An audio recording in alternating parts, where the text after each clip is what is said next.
What's up, you guys? Slim here at Team Symmetry, here to bring you guys the next episode of the Good, the Bad, and the Yu-Gi-Oh! I know it's been a little bit of time since we last did this segment. We are doing it finally on Prophecy. Now, people are wondering, why did it take me so long to do Prophecy? Well, here's the honest truth. I have absolutely no freaking idea what this deck does, what it runs, anything. All I know is that the High Priestess of Prophecy is ridiculously expensive, and it made no sense to me until I looked into the deck, did little bit of research, and talk to people that have run the deck, that know about the deck, etc. So first off, I want to give a big shout out to my brother Vexy. It was because of him I have this template in front of you.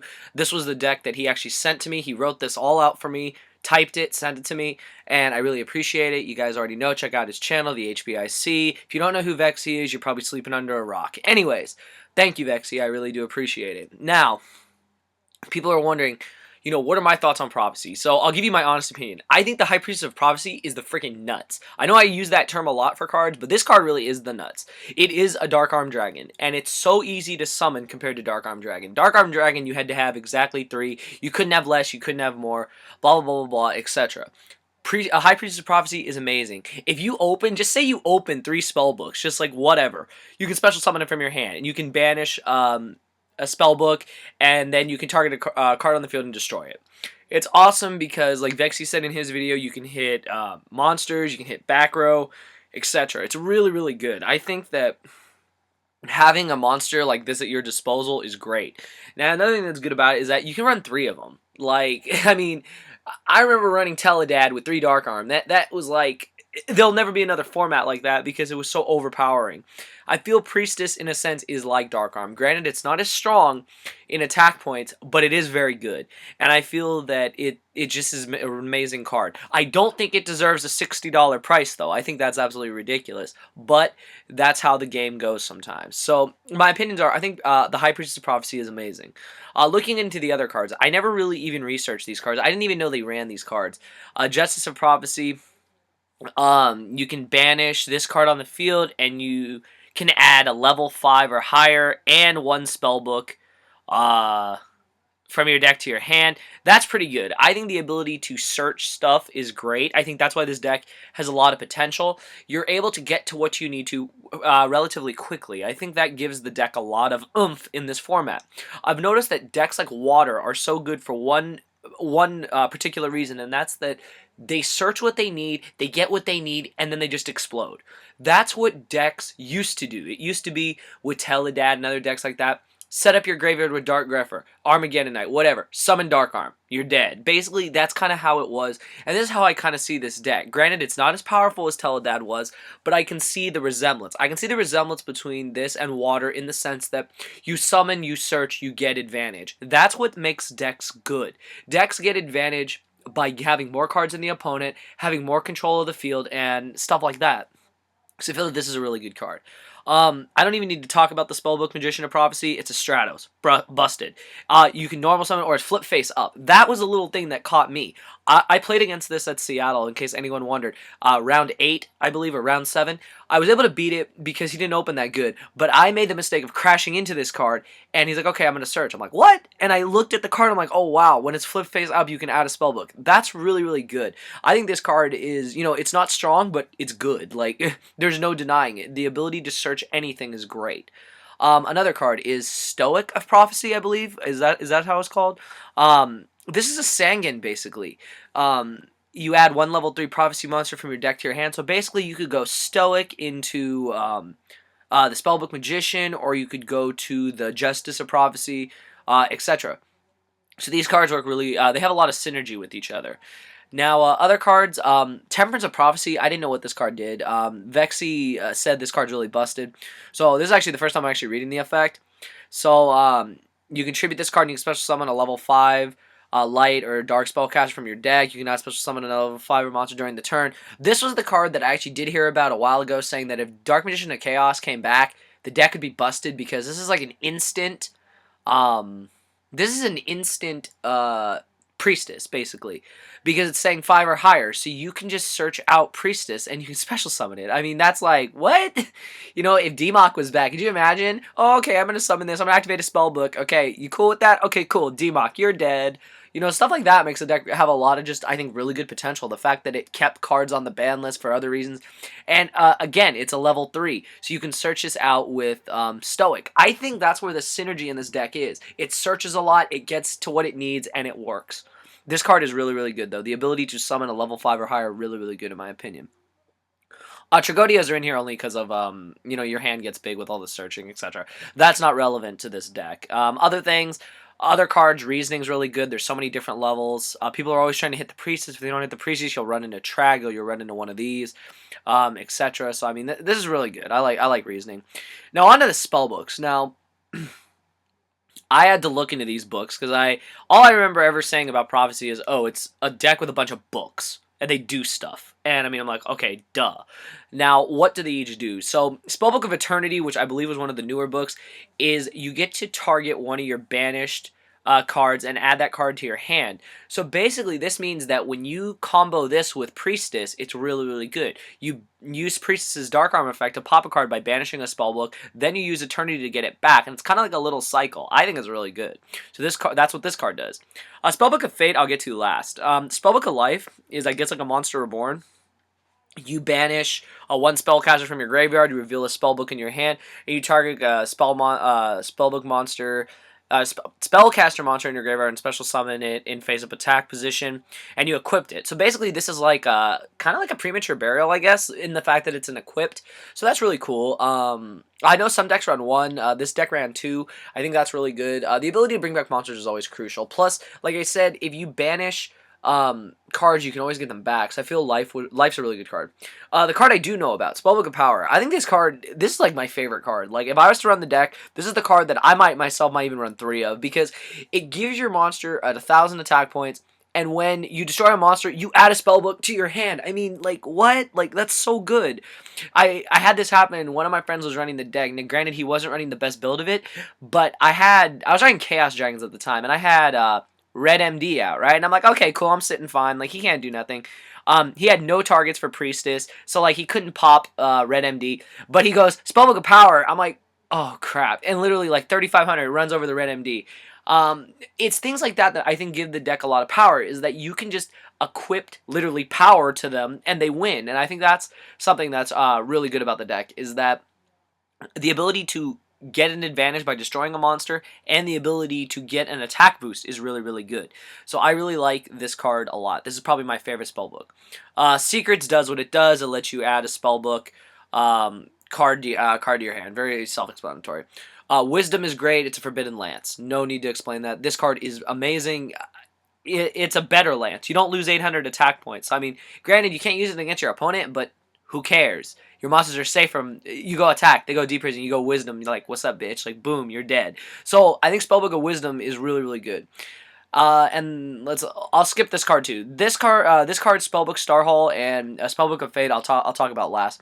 And of course, the Grand Tower. This was the card that everyone was talking about. This was the field card that was going to make the deck broken. This was the only card I knew about Prophecy before the deck even really came out. All I knew was that this was like a +1 every turn. The ability to return a Spellbook and draw a card was busted. I think that's really, really good. You reload your deck, you draw a card. I mean, there's so much synergy with that. When it's destroyed, I'm trying to remember what it says. When it's destroyed by an opponent, sent to the graveyard, special summon, whose level is equal to, is equal to the number of spellbooks in your graveyard. So say you have say you have 3 spellbooks, which isn't even that hard. You can special summon one of these guys. I think that's pretty good. I think there's synergy in that. I'm like, you don't even have to use it for that effect, but it does give you that option. I think that it's good for the fact that you draw a card every turn. Like I said, the deck has a lot of potential because you draw a lot. And then the turbo ability ran Upstarts and Wonder Wands. I don't even need to talk about those. Those are just personal preference. Now, that's like my whole little analysis of that. Now I'm going to get on these last 2 cards and then give you the real reason why the video's here. I like this card a lot. Vexy explained it. It has multiple effects depending on what's in your graveyard. So if you have one spellbook, you return 1 set spell or trap on the field to the opponent's hand. So basically, it's a compulse for back row. If you have 2, you change 1 monster on the field to either face down defense or face up attack. That's really cool. If you have 3, you banish 1 card your opponent controls. Like I said, it's not that hard to get spellbooks into your graveyard. So the ability to manipulate your graveyard with them and use cards like this to just kind of out position your opponent, out advantage your opponent is really, really good. So I think Spellbook of Fate is really good. I like this card. I like it at 1. I think it adds a lot of synergy to the deck. And then there's this other card, Spellbook Star Hall. This is a rare. I just remember because I actually pulled it myself.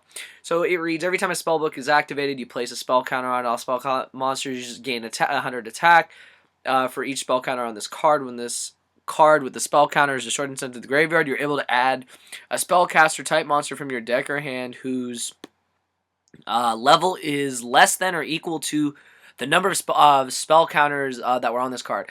Okay, so people are wondering, where's the synergy with that? So every time you activate a spellbook, you get a counter. Well, obviously, you're going to activate secrets to search out power, search out eternity, search out whatever. You summon your spellcaster, you activate power, you've already got 2 counters on it. Say you activate another one, you get 3. And then you can just, like, if this is destroyed, you can just add, you can get one of those monsters. You can get the Stratos, you can get the Stoic, you can get the Temperance, you can get all these cards. I think that adds a lot more synergy to the deck.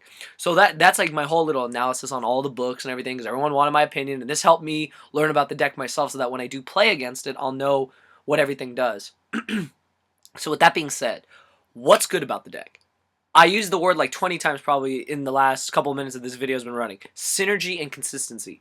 The ability to search in a deck is crucial, I believe, in Yu-Gi-Oh! I believe that if you can get to the cards you want, you're in that much better a position than if you're running a deck that is too slow, that can't search out everything.